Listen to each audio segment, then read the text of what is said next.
اعوذ باللہ من الشیطان الرجیم بسم اللہ الرحمن الرحیم نحمده ونصلی ونسلم علی رسولہ الکریم اما بعد فاعوذ باللہ من الشیطان الرجیم بسم اللہ الرحمن الرحیم۔ غزوہ خیبر سے حضور علیہ السلام واپس تشریف لائے تو مقام صحبہ پر حضور علیہ السلام نے صحابہ اکرام سمیت نماز ادا کر لی ہے۔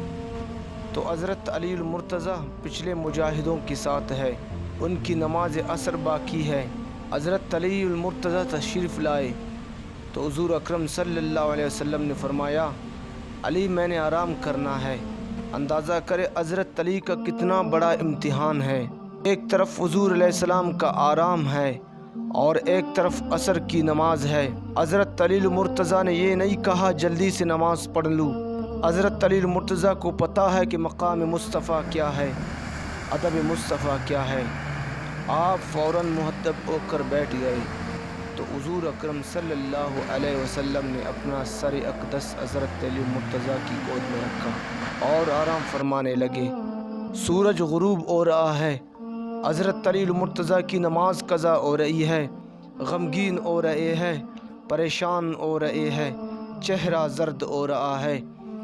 زندگی میں پہلی مرتبہ نماز قضا ہوئی ہے تو اعلیٰ حضرت فرماتے ہیں، مولا علی نواری تیرے نیند پہ نماز۔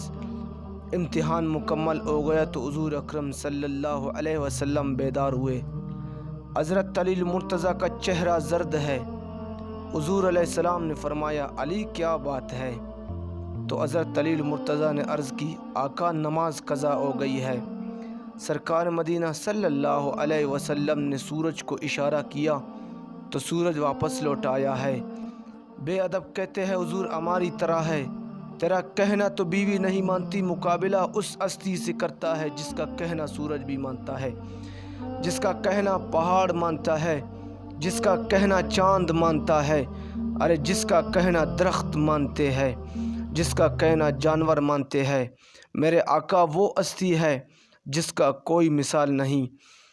تو ایک اعرابی حضور علیہ السلام کی بارگاہ میں آیا، عرض کیا، یا رسول اللہ صلی اللہ علیہ وسلم میرا جی چاہتا ہے آپ پر ایمان لاؤں، لیکن ایک شرط ہے۔ تو حضور علیہ السلام فرمایا، کیا شرط ہے؟ اعرابی نے عرض کی، حضور وہ جو سامنے درخت کھڑا ہے اگر وہ آ کر کہہ دے کہ آپ اللہ تعالیٰ کے رسول ہے تو میں آپ پر ایمان لے آؤں گا۔